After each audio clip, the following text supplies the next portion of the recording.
میں تم سے بے پناہ محبت کرتا ہوں، مگر تمہیں کھو دینے والا تھا اس ایکسیڈنٹ میں۔ مجھے یاد ہے، میں نے دیکھا تھا، میری غلطی کی وجہ سے تم خون میں تر تھی، مگر مجھے ہوش آنے پر کچھ یاد نہیں تھا سوائے تمہارے۔ تم اندازہ لگا سکتی ہو میں تم سے کتنی محبت کرتا ہوں۔ وہ اس کے نزدیک ہوا، اس کا ہاتھ تھام لیا۔ نوشین، مجھے یاد کرواؤ، مجھے بتاؤ ہمارا ماضی کیسا تھا۔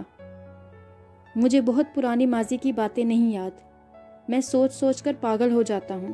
مجھے یاد دلاؤ ہم کیسے تھے۔ نوشین کا رنگ سفید پڑ گیا۔ خرم احسان، پہلے میرا ہاتھ چھوڑو۔ وہ اس کی اس حد درجہ قربت سے حائف تھی۔ کیوں چھوڑوں، تم میری ہو۔ وہ ایک دم سے طیش میں آیا تھا۔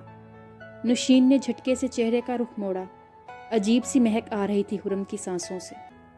خرم، یو ڈرنک؟ وہ شاکڈ ہوئی۔ دور ہٹو اور چھوڑو میرا ہاتھ۔ اسے ایک دم غصہ آیا۔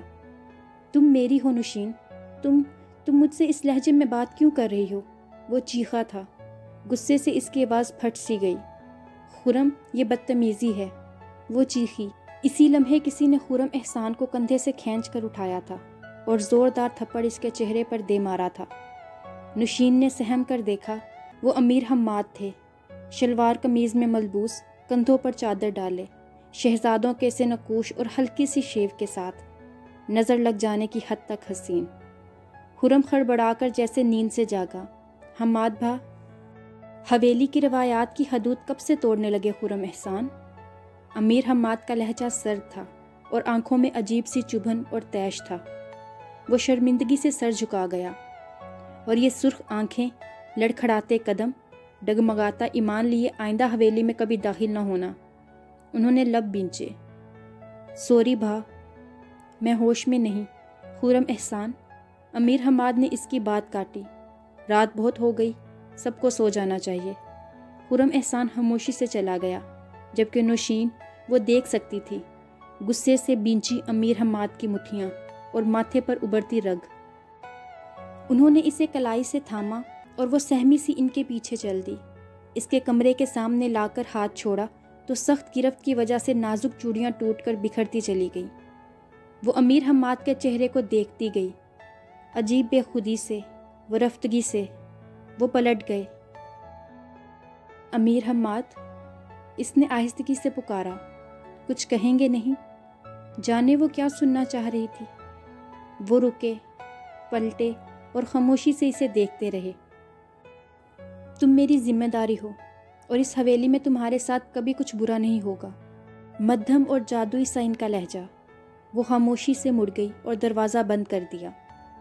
امیر حماد جانے کتنے لمحے بند دروازے کو دیکھتے رہے، پھر ان کی نظر ان ٹوٹی چوڑیوں پر پڑی، اور آج وہ ان کے پاس تھیں، محفوظ تھیں۔ امیر حماد، وہ چونکے، وہ سامنے بیٹھی انہی کی طرف دیکھ رہی تھی۔ میں یہ معمہ کبھی نہیں حل کر سکی، میری وہ ٹوٹی چوڑیاں کہاں گئیں؟ اس کی آنکھوں میں ہلکی سی شرارت تھی، مگر امیر حماد مسکرا بھی نہ سکے کہ یہ رات بہت گراں تھی ان پر، ڈھیر سارا درد سمیٹے ہوئے۔ وہ 2 قدم چل کر اس کے سامنے جا کھڑے ہوئے، اور پھر جھک کر اس کے کان کے قریب مدھم، بے حد مدھم آواز میں، سرسراتی سی سرگوشی میں بولے، جو مجھ سے ٹوٹی تھیں وہ چوڑیاں سستی تھیں، بہت مہنگا ہے وہ دل جو تیری محبت نے توڑ دیا۔ نوشین کے اندر چھن سے کچھ ٹوٹا تھا، آنکھیں لمحوں میں جل تھل ہوئیں اور وہ دونوں ہاتھوں میں چہرہ چھپائے سسک اٹھی تھی۔ امیر حماد عجیب تلخ سی مسکراہٹ لیے اسے دیکھتے رہے، پھر اس کے چہرے سے نرمی سے ہاتھ ہٹا کر اپنی مٹھی میں دبی ساری پتیاں اس کے ہاتھوں میں بکھیر دی۔ وہ دعا کی طرح ہاتھ پھیلائے ان میں یک ٹک دیکھتی رہی۔ آنسو ٹوٹ ٹوٹ کر آنکھوں سے گرتے رہے۔ امیر حماد وہی اس کے سامنے نیچے بیٹھ گئے اور اس کے مہندی، آنسوؤں اور پھولوں کی پتیوں سے بھرے ہاتھوں میں دیکھتے رہے۔ نوشین، دیکھو تمہارے ہاتھ میں کتنی انمول اور قیمتی چیزیں ہیں آج، وہ خواب کی سی کیفیت میں بولے۔ مجھے ان سب چیزوں میں سے کچھ نہیں چاہیے، اس نے روٹھے بچوں کی طرح ہاتھ دوپٹے سے زور زور سے رگڑے اور اٹھ کر دور جھولے پر جا بیٹھی۔ امیر حماد وہیں سر جھکا کر زیر لب مسکرا اٹھے اس کی اس معصوم سی حرکت پر۔ جانے وہ کتنے ہی پل اسی چبوترے سے ٹیک لگائے اسے ٹکٹکی باندھے دیکھتے رہے۔ جانے کتنے لمحے، کتنے گھنٹے، کتنے منٹ اور سیکنڈ گزرے، وہ وہیں جھولے پر بیٹھی بیٹھی کب کی نیند کی وادیوں میں اتر چکی تھی۔ امیر حماد دیکھ سکتے تھے اتنی دور سے بھی اس کے چہرے پر مٹے مٹے سے آنسوؤں کے نقوش۔ وہ حسین تھی، بے حد حسین، یا شاید ان کو لگتی تھی۔ اور کتنی تکلیف سے گزرتی آج کی یہ رات اگر وہ سامنے نہ ہوتی۔ ان کے لیے اتنا بہت تھا کہ وہ ان کی آنکھوں کے سامنے تھی۔ دل میں عجیب سکون سا اترتا جا رہا تھا، سارا درد تڑپ کہیں ختم ہوتا جا رہا تھا۔ مگر یہ رات بہت طویل تھی، یہ رات ہزاروں راتوں جتنی طویل، صدیوں کی تھکن سمیٹے ہوئے۔ جب اس کی آنکھ کھلی تو اس نے خود کو اس جھولے پر آڑا ترچھا بیٹھے پایا۔ کانوں میں دور سے کسی مسجد سے شاید تہجد کی اذان کی صدائیں آ رہی تھی۔ سردی اور دھند کچھ اور بڑھ گئی تھی اور وہ زردہ سا چاند بھی کہیں چھپ گیا تھا۔ اس نے سامنے دیکھا امیر حماد اپنی چادر بچھائے انہماک سے تہجد کے نوافل ادا کر رہے تھے۔ اسے ان کا چہرہ ارد گرد کی ہر شے سے زیادہ روشن لگا۔ سیاہ لباس، سیاہ بال، ان کا چہرہ دھمک رہا تھا۔ وہ بنا پلک جھپکے گھٹنوں کے گرد بازو لپیٹے نے دیکھے گئی۔ کتنا سکون اور ٹھہراؤ تھا ان کے چہرے پر، اور کتنے انہماک سے وہ نماز کے ہر رکن کی ادائیگی کر رہے تھے۔ وہ ان کا تھوڑا سا دایاں رخ دیکھ پا رہی تھی۔ اب وہ سلام پھیر رہے تھے۔ وہ اٹھ کر آہستگی سے ان کے پاس چھوٹی سی دیوار سے ٹیک لگا کر بیٹھ گئی۔ اب وہ دعا کے لیے ہاتھ اٹھائے ہوئے تھے۔ وہ بغور انہیں دیکھے گئی۔ کتنے ہی لمحوں بعد انہوں نے چہرے پر ہاتھ پھیرے اور رخ موڑ کر خاموش نظروں سے اسے دیکھا، پھر اپنی چادر کندھوں پر درست کرنے لگے۔ آپ نے کیا مانگا؟ یہ میرا اور میرے خدا کا معاملہ ہے، انہوں نے مبہم سا جواب دیا اور اس کے پاس ہی دیوار سے ٹیک لگا کے بیٹھ گئے۔ ان کی نظروں کے حصار میں آسمان پر مدھم سا روشن نظر آتا صبح کا ستارہ تھا۔ وہ گردن موڑے امیر حماد کو دیکھ رہی تھی۔ آپ نے مجھے مانگا؟ اس نے ان کے جواب کو انسنا کیا۔ نہیں۔ امیر حماد کی نظریں ہنوز ستارے پر تھیں۔ وہ لب بینچ کر رہ گئی۔ میں نے تمہارے لیے ڈھیر ساری خوشیاں مانگی، اور اس کے علاوہ مجھے کچھ اور مانگنا بھی نہیں تھا، اور تمہیں تو چاہ کر بھی نہیں مانگنا تھا کہ تم سے اور بہت سی زندگیاں جڑی ہیں جو مجھے عزیز تر ہیں۔ وہ ان کی باتیں سن کر دل برداشتہ ہوئی تھی اور غصے سے چہرہ موڑ لیا تھا۔ آج سے، ابھی سے ہماری نئی زندگیوں کا آغاز ہے نا نوشین؟ انہوں نے اس کی طرف دیکھا۔ زندگی نئی سرے سے جیتے ہیں۔ چلو پرانی زندگی، پرانی تکلیف تا محبت اور ٹوٹ چکے خوابوں کا ہر ایک نشان اپنی زندگی سے مٹاتے ہیں، جو آگے چل کے ہماری کمزوری نہ بنے۔ وہ عجیب کھوئے سے لہجے میں بول رہے تھے۔ نوشین نے چونک کر انہیں دیکھا، ان کے ہاتھ میں دبے رومال کو دیکھا۔ یہ ہے میری کمزوری، آج کے بعد نہیں رہے گی۔ انہوں نے مٹھی کھولی۔ وہ پہچان گئی، یہ اسی کی چوڑیاں تھیں۔ امیر حماد نے بازو کی پوری قوت سے انہیں پھینک دیا، جانے وہ اندھیرے میں کہاں جا گری۔ نوشین کا دل دھک سے رہ گیا۔ وہ بے یقینی سے انہیں دیکھے گئی۔ اب تمہاری کمزوری، انہوں نے نوشین کی طرف دیکھا۔ میری کوئی کمزوری نہیں ہے۔ انہوں نے نرمی سے اس کا ہاتھ پکڑ کر آستین بازو سے اوپر کی۔ 4 سے 5 کانچ کی چوڑیاں دودھیا بازو میں دمک رہی تھی۔ نہیں، یہ میری کمزوری نہیں۔ نوشین کا رنگ فک ہوا تھا۔ اس نے ہاتھ کھینچ لیا۔ مجھے ہاتھ دو اپنا، انہوں نے نرمی سے کہا۔ نہیں امیر حماد، وہ دبا دبا سا چلائی تھی۔ انہوں نے ہاتھ سے چوڑیاں کھینچ کر اتاری اور پوری قوت سے پھینک دی۔ چھن سے ٹوٹنے کی آواز آئی اور پھر خاموشی چھا گئی۔ وہ مجسمہ بنی انہیں دیکھتی رہی۔ نہیں امیر حماد، وہ غصے سے چیخی اور پھر دیوار سے سر ٹکا کر سسک اٹھی۔ مجھے تکلیف ہو رہی ہے تمہیں روتے دیکھ کر۔ نہیں، آپ اچھا نہیں کر رہے، نہ میرے ساتھ نہ اپنے ساتھ۔ وہ جھٹکے سے اٹھی اور تیزی سے سیڑھیوں کی جانب بڑھ کر سیڑھیاں اترتی چلی گئی، اور امیر حماد چھت کی منڈیر پر کھڑے اسے دور راہداریوں میں گم ہوتے دیکھتے رہے۔ اور اگلے دن وہ سرخ جوڑے میں سر تا پا سجی اپنے کمرے میں آئینے کے سامنے بیٹھی تھی۔ جوڑے کے اوپر بڑے سے سنہری سرخ دوپٹے میں خود کو لپیٹا ہوا تھا۔ حویلی کی روایات کے مطابق یہ دوپٹہ دلہا اپنی دلہن کے لیے لیتا اور اسے اڑا دیتا تو وہ لڑکی اسی لمحے اس کی ہو جاتی۔ اس گاؤں کی روایات جو کہ صدیوں سے چلی آ رہی تھی، ان کے تحت لڑکی کو چنر اڑا دینا اس سے نکاح کرنے کے مترادف ہوتا ہے، اور اس بندھن کو کسی بھی اور بندھن سے مضبوط سمجھا جاتا ہے۔ اور اماں سائیں بتا رہی تھی کہ آج سے کئی سال پہلے خرم احسان اور نوشین دونوں نے مل کر یہ دوپٹہ پسند کیا تھا۔ یہ خرم احسان کو اپنی جان سے بھی زیادہ عزیز تھا، اور کئی سال پہلے خرم احسان نے یہ چنر اپنے ہاتھوں سے نوشین فیضان علی شاہ کو اڑا دی تھی۔ اس نے آئینے میں اپنی خالی آنکھوں کو دیکھا اور نظریں مہندی سجے ہاتھوں پر گئی۔ چھم سے رات کا کوئی منظر آنکھوں میں آ بسا۔ امیر حماد نرمی سے اس کے دونوں مہندی سجے ہاتھوں کو تھامے ہوئے تھا۔ امیر حماد، اس کے لبوں سے بے آواز سسکی نکلی۔ عجیب سا درد اٹھ رہا تھا سینے میں۔ حویلی کی بیٹیاں، اماں سائیں اور ملازمیں اس کے کمرے میں بیٹھی تھیں، اور کمرہ کھلکھلاہٹوں سے، خوشیوں کے نغموں سے گونج رہا تھا۔ ماتم کے نوحے تو بس اس کے اندر ہی تھے، ورنہ ساری حویلی، سارا گاؤں سید احسان علی شاہ کے اکلوتے وارث خرم احسان علی شاہ کی شادی کے شادیانوں سے گونج رہا تھا۔ اچانک کمرہ خالی کرنے کا حکم دیا گیا۔ آنن فانن سب وہاں سے اٹھ کر خاموشی سے نکل گئے، اور وہ اکیلی بیٹھی رہ گئی۔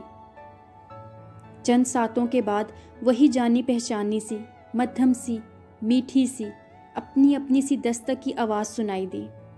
اس کا دل ڈوب کر ابھرا۔ وہ اٹھ کر کھڑی ہو گئی، رخ دروازے کی جانب، اور سانسیں تھم سی گئیں۔ ان کے قدموں کی چاپ سننے کو بےتاب ہوئی۔ دروازہ کھلا۔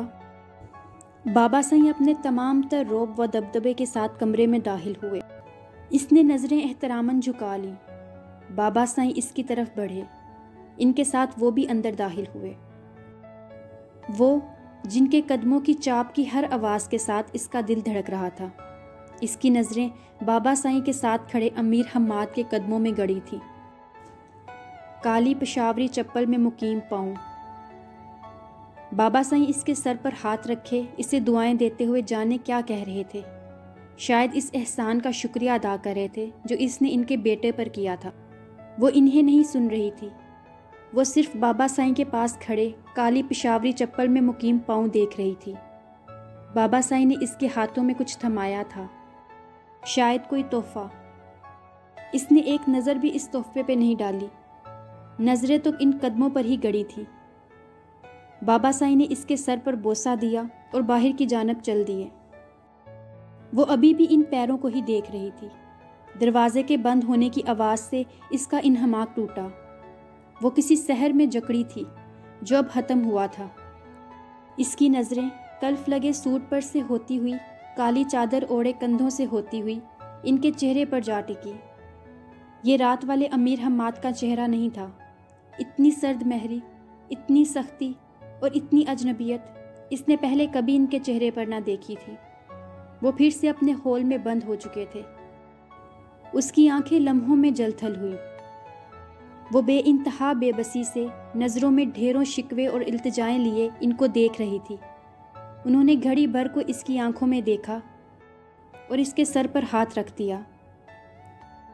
کچھ دیر میں نکاح ہوا آ جائے گا۔ خدا آپ کو کامیاب ازدواجی زندگی عطا فرمائے اور مستقبل کی بہت سی خوشیاں۔ اس نے آنکھیں شدت کرب سے میچیں اور آنسو ٹوٹ ٹوٹ کر گرنے لگے۔ وہ نکاح ہوا کی آمد اور حق مہر کے بارے میں اس سے مطلع کر رہے تھے۔ انہوں نے سنجیدگی سے اپنی بات مکمل کی اور لمبے لمبے قدم بھرتے کمرے سے چلے گئے۔ وہ کسی مجسمے کی طرح کھڑی رہ گئی۔ اس کی نظریں اسی جگہ گڑی تھیں جہاں کچھ دیر پہلے پشاوری چپل میں مقیم 2 پاؤں تھے۔ لیکن نکاح ہوا نہیں آیا تھا۔ وہ آیا تھا، خرم احسان علی شاہ، کسی طوفان کی طرح، اور چند ہی لمحوں میں سب بدل گیا تھا۔ دیکھیں بابا سائیں، آپ کے بیٹے نے کیا کیا؟ وہ میرے سر سے اپنے نام کا چنر تک کھینچ کر لے گیا۔ بولا اس پر صرف اور صرف نوشین فیضان علی شاہ کا حق ہے۔ آپ نے کہا تھا نا کہ اس حویلی میں میرے ساتھ کوئی ناانصافی نہیں ہوگی۔ اب آپ کا انصاف کیا کہتا ہے؟ وہ سائیں شاہ کے سامنے کھلے سر، بکھرے بال اور آنسوؤں سے تر چہرے کے ساتھ پھٹ ہی تو پڑی تھی۔ وہاں سب ہی تھے، اماں سائیں، حویلی کی لڑکیاں، سائیں شاہ۔ گستاخی معاف کیجیے گا بابا سائیں، مگر آپ رئیس لوگ سمجھتے ہیں کہ طاقت اور دولت سے آپ کچھ بھی خرید سکتے ہیں۔ آپ نے اسی طاقت کے بلبوتے پر مجھے تو خرید لیا، مگر اب آپ کی طاقت کیا کرے گی؟ اب کیسے خوشیاں خریدیں گے اپنے بیٹے کے لیے؟ نہیں بابا سائیں، خوشیاں خریدی نہیں جا سکتی، اور اگر آپ اپنی خوشیوں کی بنیاد دوسروں کے آنسوؤں، غموں اور مجبوریوں پر رکھیں گے تو یاد رکھیے گا آپ بھی خوش نہیں رہ سکیں گے۔ وہ سسکتی ہوئی نیچے بیٹھتی چلی گئی۔ یہ اس کی زندگی نہیں تھی جو وہ گزار رہی تھی، یہ اس کی دنیا نہیں تھی، نہ ہی یہ اس کے اپنے تھے۔ اب سے کچھ عرصے پہلے وہ اپنی دنیا میں، اپنے جہاں میں، اپنے لوگوں میں رہتی تھی۔ 1 سال 10 ماہ اور چند دن پہلے وہ نوشین فیضان علی شاہ نہیں تھی۔ اس کی پہچان، اس کا ماحول یہ نہیں تھا۔ وہ اس علاقے، اس صدیوں پرانے ریتوں کے اونچے قلعے کی فصیلوں میں مقیم گاؤں اور اس حویلی نما قید خانے سے بہت دور ایک آزاد فضا میں سانس لیتی تھی۔ وہ جہاں تھی وہاں رونقیں تھیں، شور، ہنگامہ، کھلکھلاہٹیں اور آزادی، اور ہاں، سب سے بڑھ کر اس کی ایک فیملی تھی۔ خاموش رہنے والے محنتی اور شفیق ابا جان تھے، چھوٹی امی جو کچھ تلخ تھی لیکن بہت کیئرنگ تھی، اس کے چھوٹے بہن بھائی جن میں اس کی جان تھی۔ چھوٹی امی کبھی ٹھیک سے بات نہیں کرتی تھی، اوپر سے غصہ، اجنبیت دکھاتی، لیکن اس کے کھانے کا، اس کی صحت، ہر چیز کی فکر تھی انہیں۔ کالج سے واپسی پر ذرا سی دیر ہو جاتی تو پریشان ہو جاتی۔ اسے اپنے بچوں کے ساتھ ہنستے، کھلکھلاتے، کھیلتے دیکھ کر چھپ کے مسکراتی اور پھر سے خود کو کام میں مصروف کر لیتی۔ اسے بچپن میں ہوئے حادثے، ماں کی وفات کی بس ذرا سی جھلک یاد تھی۔ یہی اس کی ماں تھی، یہی اس کی فیملی۔ وہ لاڈ سے چھوٹی اماں کے گلے میں باہیں ڈالتی، ابا جان سے ڈھیر ساری باتیں کرتی، ان کے خاموش رہنے کے باوجود خوب سر کھاتی، چھوٹی دونوں بہنوں اور 3 بھائیوں سے خوب لڑتی۔ ننا گڈو تو ابھی گھٹنوں کے بل چلتا تھا، وہ اس کو چلنا سکھانے، باتیں کرنا سکھانے کے لیے بہت ایکسائٹڈ ہو جاتی۔ چھوٹا سا لوئر مڈل کلاس گھرانہ، معمول کی زندگی اور ڈھیر ساری خوشیاں۔ کالج میں اس کے گرد دوستوں کا جھمگھٹا ہوتا، اسے اکیلے رہنے سے نفرت تھی۔ تمام کلاس سے خوشگپیاں، ہلا گلا، بے فکری کی زندگی۔ کالج سے واپسی پر وہ اور فاطمہ خود کو بڑی سی کالی چادر میں لپیٹے پرہجوم سڑک کے کنارے چلتے، بے فکری کے ساتھ بھٹے، آلو چنے، گولا گنڈا کھاتے اور ایک دوسرے سے ڈھیر ساری باتیں کرتے، ہنستے مسکراتے ہوئے گھر جاتے۔ اس کی زندگی خوشیوں سے بھرپور تھی۔ کوئی بہت اونچے خواب نہیں تھے اس کے، پڑھائی میں بھی اوسط درجے کے نمبر لاتی۔ سرکاری کالج میں پڑھ رہی تھی کیونکہ بڑی مشکل سے ابا جان اس کی پڑھائی کا خرچ اٹھاتے، اور اب تو چھوٹے بہن بھائی بھی اسکول جانے لگے۔ وہ سرکاری اسکول میں پڑھی تھی، لیکن اس کی ضد پر چھوٹے بہن بھائیوں کو علاقے کے نسبتاً کچھ بہتر پرائیویٹ اسکول میں داخل کروایا گیا، جس میں قدر جدید طرز کی انگلش تعلیم بھی دی جاتی۔ اسے ڈاکٹر، انجینئر یا اعلیٰ تعلیم حاصل نہیں کرنی تھی۔ FA اچھے نمبروں کے ساتھ کرنے کے بعد گریجویشن کے پہلے سال میں تھی۔ گریجویشن کے بعد یونیورسٹی بھیجنے کی استعداد اس کے ابا جان میں نہیں تھی۔ پرائیویٹ MA کرنا تھا اور پھر ابا جان اور امی جان کی مرضی سے شادی۔ نہ کبھی کوئی افسانوی خواب اس نے دیکھا، نہ دیکھنا چاہا۔ وہ عام تھی اور عام ہی زندگی گزارے گی، وہ اسی میں خوش تھی۔ اسے نہیں پتا تھا کہ اس کی عام سی زندگی میں کچھ خاص، بہت برا ہونے والا ہے۔ جیسا وہ سمجھتی تھی، اتنی عام سی تقدیر لکھوا کر وہ اس دنیا میں نہیں آئی تھی۔ اس سے یہ ساری خوشیاں، آزادی چھننے والی تھی بہت جلد۔ اس کی دنیا بدلنے والی تھی۔ وہ مہر سلیمان اپنی پہچان تک کھونے والی تھی۔ یہ تھی میرے محرم کی سیکنڈ ایپیسوڈ پسند آنے پر اس کو زیادہ سے زیادہ شیئر اور لائک ضرور کریں، اور اگر آپ نے ابھی تک میرے اس چینل کو سبسکرائب نہیں کیا ہوا تو اس کو جلدی سے سبسکرائب کر لیں، اور ساتھ میں موجود بیل آئیکن کو بھی ضرور پریس کریں تاکہ آنے والی ہر ایپیسوڈ آپ کو ایزیلی مل سکے۔